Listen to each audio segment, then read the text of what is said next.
Hello and happy Nurses Week. I wanted to come at you with this bonus video this week because it is Nurses Week. Originally, Nurses Week happens from May 6th through May 12th, and this year is special. The American Nurses Association has declared the entire month of May 2021 as Nurses Month. On this channel, we're going to be following along with the ANA theme suggestions in support of Nurses Month. The first week in Nurses Month is centered around self-care, and so that's what this video is all about. I have a gift for you towards the end of this video, so please stick around for that portion. Here we are on the American Nurses Association home page about Nurses Month, and this is all about the celebration of nurses. And each week is divided into a theme. So the first week, self-care, May 1st through 7th, we'll use this week to focus on your own self-care, as well as supporting colleagues' mental health and physical well-being.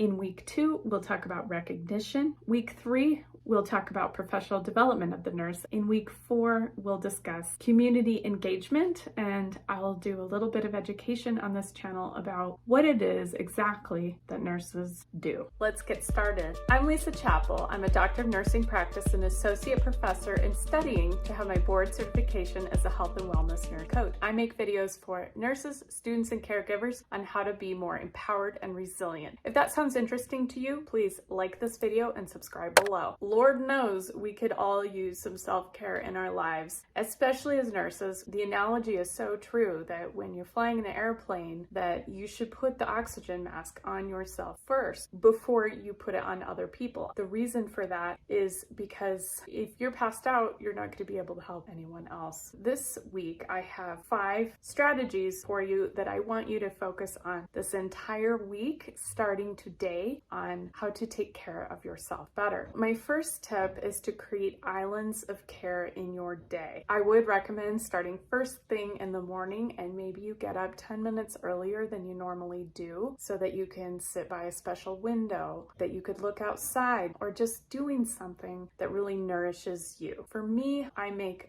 gourmet coffee. I love my Nespresso machine, and I make myself a gourmet cup of coffee. I froth creamer, and I have a sweet cup of coffee to start my day. And that's really, to me, it's a little island of care that I can focus on myself and my own well-being right at the beginning of the day. How else could you create little pockets of care throughout your day? Can you take a break and go for a walk? Can you play with your dog or your cat? Can you just go into the bathroom and wash your hands and make just a luxurious practice out of that? Maybe you have some special soap that you bring with you. You can make a practice out of just being mindful as you wash your hands. What other little pockets can you find in the day that create something happy and exciting for you? Usually that should involve getting outside or sitting in a peaceful place, just finding little islands of care to be able to take care of yourself. My second tip is to incorporate an awareness practice in your day. In nurse coaching, we use awareness practices to get more in tune with your inner wisdom. And what I mean by that is that part of you that has an awareness. And so the part that's actually observing all of your thoughts, because you have thoughts and they kind of pop up like bubbles throughout your day, but there's a part of you that can notice yourself having those thoughts, and that's your awareness. And so to tune more into your awareness, incorporating an awareness practice can be really healing and really beneficial, and to include that in your day frequently. And I recommend at least once a day. There's all kinds of healing benefits to meditation, mindfulness, imagery, or awareness practices. And if you'd like to learn more about that, the National Institute of Health has some amazing research about the benefits of awareness and imagery practices or meditation practices. There's physical, mental health benefits, emotional well-being benefits. So I encourage you to look at that. Some resources for awareness practices. You can even download apps on your phone. There's an app called Calm, or there's also an app called the Hope Box, which can just give you some little inspiring meditative things that you can do, or imagery practices. I know the Apple Watch has a Breathe app,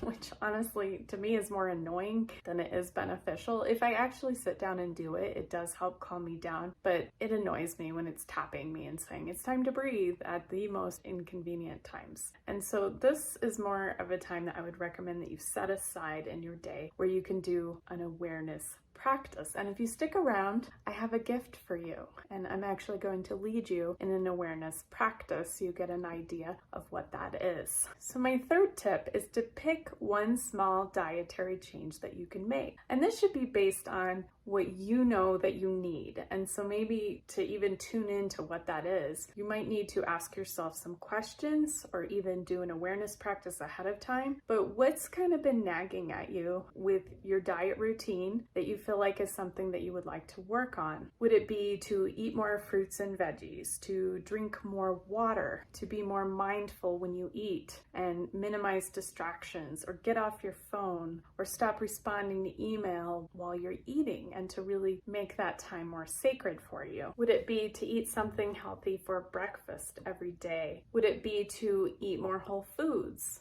like whole grains, nuts, legumes, and to incorporate that in your daily diet? What's really important here is that you make this a positive goal. It's not something that you're gonna beat yourself up about or that you guilt trip yourself into. This is creating a goal that really feels like pampering to you, and that it's something that you wanted to work on for a long time. Think about your goal, and then I want you to turn it into a SMART goal. Now I have a video on SMART goals, so I'll link that below. A SMART goal is a goal that's specific, measurable, achievable, relevant, and time-bound or time-lined. How could you create your dietary goal just for this week into a SMART goal? So an example of this is, this week for at least 4 days, I am going to have at least 4 fruits and veggies per day. That gives me a specific goal to work towards, but then I need to think about, what do I need to do in order to make that goal happen? In this case, I'm gonna need to make a trip to the grocery store, at least one, to have enough fruits and veggies for the week, and to be really cognizant then when I have breakfast, lunch, dinner, and then with a snack, that I am having at least one fruit or veggie with that. Think of a goal that you would really like to work on and just pick one and work on that. In addition to creating a goal and putting it into the SMART format, you have to ask yourself, what would need to happen for me to achieve this goal? If then your goal is just overwhelming you, maybe you need to back it down a bit. You should feel like, if you ask yourself on a scale of 0 to 10, with 0 being zero confidence and 10 being the most confident, how confident am I that I could achieve this goal? You want yourself to be at least 7 or higher, and then you know it's a good goal for you. My fourth self-care tip this week that I want you to work on is moving your body. So how can you get yourself moving more? And maybe you're a fitness fanatic, or maybe you haven't seen the inside of a gym for years. Either way, it doesn't matter. Think about a goal that you would like to work on with your health and fitness, and something that you could do this week to work on that. Would you like to just get out and walk? Do you want to stretch more? Do you want to incorporate yoga or learn a new exercise or a new skill? Whatever it is, turn it into a SMART goal. So how can you make it specific, measurable, attainable, relevant, and timelined? And it should be for this week. This week, for at least 4 days, I will take a break at noon to walk around the block for 10 minutes each of those days. And again, then see how confident are you on a scale of 0 to 10 that you could do that goal, and adjust your goal so that you'd be at a 7 or higher. My fifth tip is to incorporate reflection into your day. And so that might be journaling. For me, that's journaling, and I keep a digital journal, and I like to write with my Apple Pencil and my iPad and I'll write out gratitude, things I'm grateful for, or I'll just reflect on my day. And it's a time and a space where I can just write whatever I want. And maybe you don't like writing, so everybody has a phone. Try turning on the record button and just start talking to yourself and reflect on where have you come from. Talk about or write about where would you like to go in the future. So if you kind of frame it in that past, present, future mode, it may help you to really get out what's on your heart. And this is a crucial component of self-care, is incorporating reflection into your day. So that's all the tips that I have for you today. And finally, I would like to end with an awareness practice. Take a moment to become aware of your surroundings. Look around the space that you're in. What do you notice? What do you smell? What do you hear?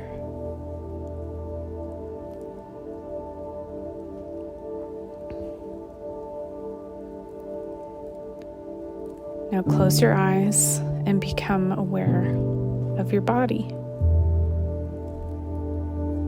What are the sensations that you're noticing? Feel the heaviness of your limbs. Feel your connection with the surface that you're sitting or laying on. Now bring your awareness to your breathing. Feel the air moving in and out.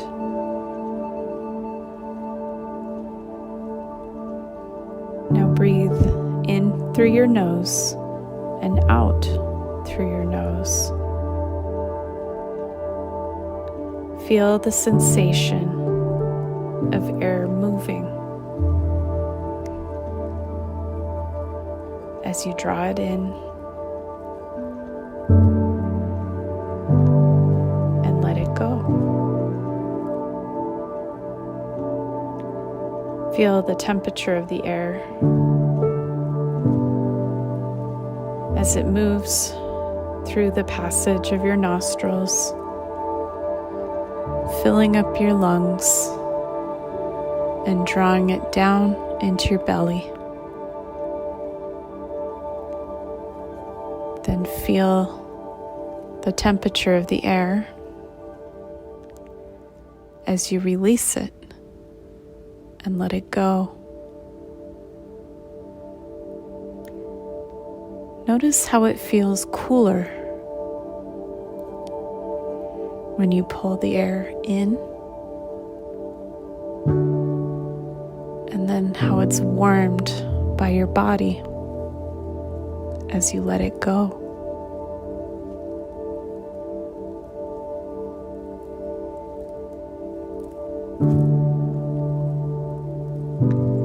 Now count your breaths for 10 breaths. Breathing in and breathing out as one breath.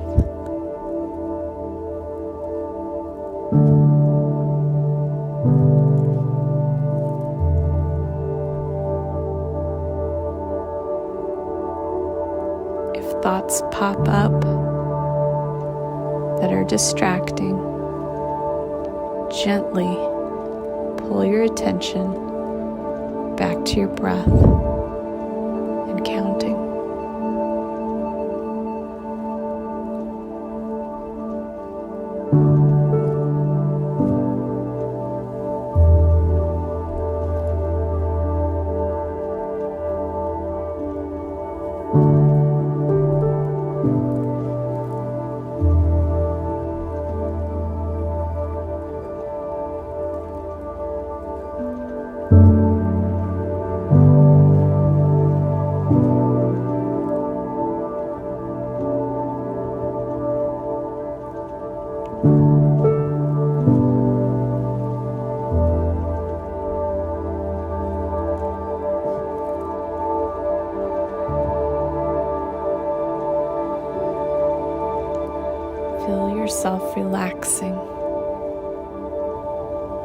Scan your body for any tension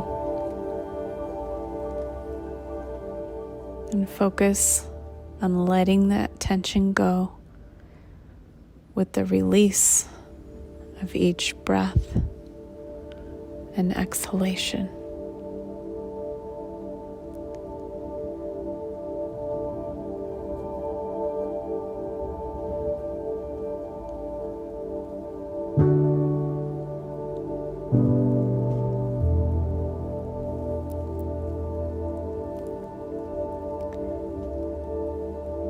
Now pull your awareness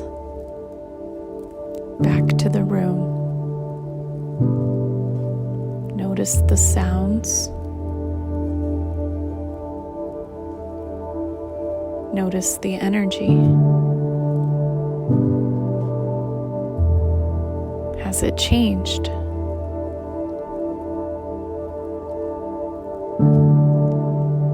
Think of one thing you're grateful for in this moment. Now wiggle your toes, wiggle your fingers.